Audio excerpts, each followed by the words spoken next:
এটা যেহেতু আমি ছিলাম না, আমি শুনেছি এটা শুনেছি, এবং এটা তো আমি মনে করি যে যেহেতু আমি ছিলাম না, আমার ভাইস প্রেসিডেন্ট ছিল, তো এটা আমার মনে হয় এই ব্যাপারটা একটু আপনি একটু, যেহেতু আমি আমি শুনছি এরকম ছিল, কিন্তু আমি আমার ফ্যামিলি আমাকে ওটা ডিটেইলে এই প্রশ্নটা আমার ভাইস প্রেসিডেন্ট। ধন্যবাদ আমার প্রেসিডেন্ট মহোদয়। এই বিষয়টা নিয়ে আমি মাননীয় প্রেসিডেন্টের সার্বক্ষণিক শেয়ার করেছি। উনি আমেরিকা থেকে আমাকে ব্রিফ করেছেন। আমি জানতে চেয়েছি এটা কি বলবো না বলবো, কি কাজটা করব। যারা এইরকম একটা গ্রুপ করেছিল, আমরা শুনেছি যে একটা গ্রুপ করেছিল, কতটুকু সত্য সেটা আইন প্রয়োগকারী সংস্থা জানবে। আদৌ ওই স্ক্রিনশট গুলো আসল ছিল না মন্দ ছিল বা নষ্ট ছিল, সেটা কিন্তু আমি আমাকে বলতে দেন। আইন প্রমাণ চাই। আমি স্বীকারোক্তি দিয়ে যদি বলি যে মার্ডার করেছে, কাজ হবে না, কিন্তু না, এটা আমরা প্রমাণ সাপেক্ষে অবশ্যই তাদের বিরুদ্ধে ড্রাস্টিক অ্যাকশন নেওয়া উচিত, কারণ এটা তাদের এখতিয়ার না। কোন শিল্পীর এখতিয়ার না যে গরম পানি মারবে বা রাবার বুলেট মারবে এটা বলে দেয়া, এটা তাদের দায়িত্ব নয়। শিল্পীর কাজ হলো অভিনয় করা। আমরা জনমানুষের ভালোবাসা কুড়াবো, এই স্বপ্ন নিয়ে এখানে আসা। এবং আমি বারবার বলেছি, আমার মাননীয় প্রেসিডেন্টের অ্যাবসেন্টে বহুবার ইন্টারভিউতে বলেছি যে আমরা কোনোভাবেই রাজনীতির সাথে জড়াবো না। রাজনীতি কেউ করে থাকলে সেটা এফডিসির বাইরে রেখে আসবো। এখানে আমরা একান্তই অরাজনৈতিক একটা সংগঠন, বাংলাদেশ চলচ্চিত্র শিল্পী সমিতি অলাভজনক সংগঠন। এখানে কোনোভাবেই আমরা ওই কলঙ্ক দায়িত্বটা নিতে চাই না। আর যারা করেছে তাদের বিচার হোক, সেটা আমরাও চাই। এবং বিচার যখন কনভিক্টেড হবে, তখন আমরা অফিসিয়ালি তাদের বিরুদ্ধে আমরা ব্যবস্থা তো নিয়েই রেখেছি।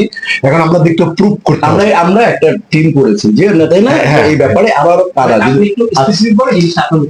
সেটা হচ্ছে যে যারা আমরা যে সমস্ত যারা সরকারি শিল্পী সমিতির ভাবমূর্ত নষ্ট বা আমাদের শিল্প সংস্কৃতি নষ্ট করার যদি কেউ কিছু করে থাকে, আমরা একটা, যেমন আজকে আমাদের সংবিধান যেমন ঠিক হবে, সংবিধানে একটু প্রবলেম আছে, এগুলো ঠিক করার জন্য আমরা একটা কমিটি করেছি।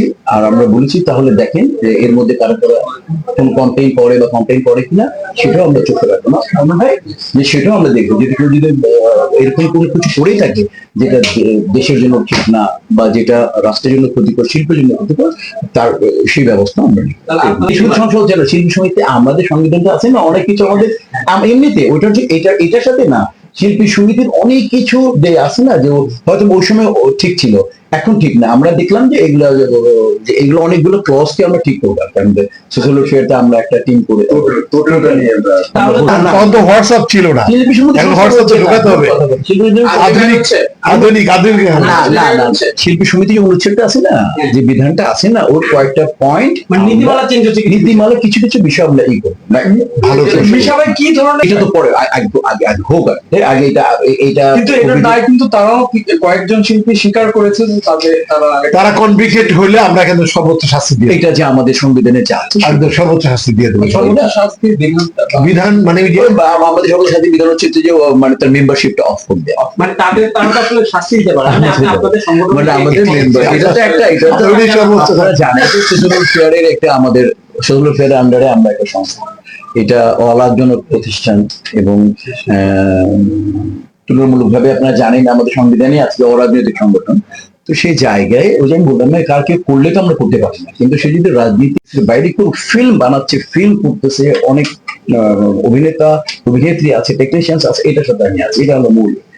আর এটার সাথে মানে পলিটিক্যাল তুমি শব্দটা আমি আলাদা বলবো, আমার কাছে মানে মানুষের ভালো লাগার বলতে পারবো। এখন পলিটিক্যালি কারো মতামত থাকতেই পারে, এটা তার ব্যক্তিগত ব্যাপার। কারো ব্যক্তিগত ব্যাপারটাকে আমি, যেহেতু আমি পলিটিক্স কম বুঝি, যেহেতু কারো ব্যক্তিগত ভালো লাগাটাকে আমি এটা আমার উপরে নিব না, এটা তার ব্যক্তিগত ব্যাপার। একটা আর্টিস্ট যদি একটা আর্টিস্ট যদি পলিটিক্স করতে পারে, তার যদি পলিটিক্স সাথে সে যদি সময় দিতে পারে, সে করতে পারে, সে তার ব্যক্তিগত ব্যাপার। ওই ব্যক্তিগত ব্যাপারটা আমি ব্যক্তিগত ভাবে বলতে পারবো না, আমার বলা উচিত না, আর আমার সমিতিগত ভাবে বলা উচিত না। কারণ তুমি তোমার চ্যানেলের নাম বলো, দীপ্ত, তুমি দীপ্ত, এখানে সময়, এখানে রূপসী, এখানে সংবাদ প্রকাশ, দেশ, এত বড় আরো অনেকে আছে, আমি নাম জানি। তো প্রত্যেকের কাছে প্রত্যেকের ভালো, প্রত্যেকের রুটি রুচি এটা, রাইট? তো প্রত্যেকের কাছে প্রত্যেকের ভালো। কাজে হচ্ছে যে আমি এটুকু বলবো যে আমরা যেটা করতেছি আমরা সেটাই করবো, মানে আমি যে অভিনয়টা বুঝে অভিনয়টা করবো। আর এছাড়া অন্য আমার ভাই ব্রাদার বা যে কেউ আমার শত্রু মিত্র যে কেউ থাকে, তার যদি অভিনয়, সে অভিনয় শিল্পী, তার পাশে তার যদি ভালো লাগে কিছু থাকতে পারে, সে করতে পারে। আরেকটা ব্যাপার তুমি বললে, সেটা হচ্ছে যে দেখো, যখন আমরা ফিল্ম ফ্র্যাটার্নিটির ব্যাপার হয়, তখন আমরা কিন্তু যে কোনো ভাবে ফিল্ম ফ্র্যাটার্নিটি যখন যেটা বলে তখন ওটার সাথেই থাকি আমরা।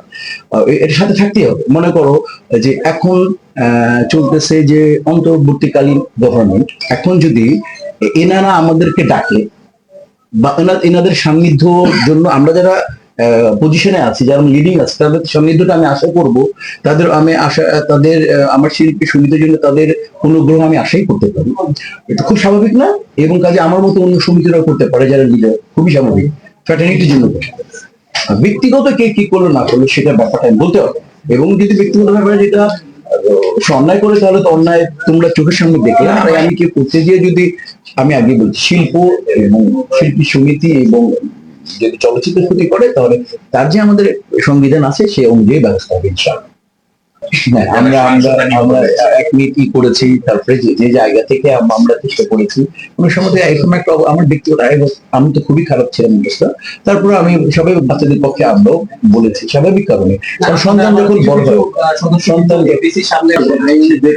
সেটা ভাইয়া যারা যারা করেছে, যদি তাদের যদি কোনো অভিযোগ পাই, যদি আমি বলি না, যদি অভিযোগ পাই, সেই অভিযোগ অনুযায়ী অবশ্যই তাদের নামে আমরা ব্যবস্থা নেব যতটুকু আমাদের আমাদের এটা তো এটা একটা সমিতি, তাই না? আমরা তো আর কোনো আদালত, আমার সর্বোচ্চ তার সাময়িক ভাবে বরখাস্ত করতে পারি, দেন আর ফাইনাল এছাড়া তেমন আর কিছু না।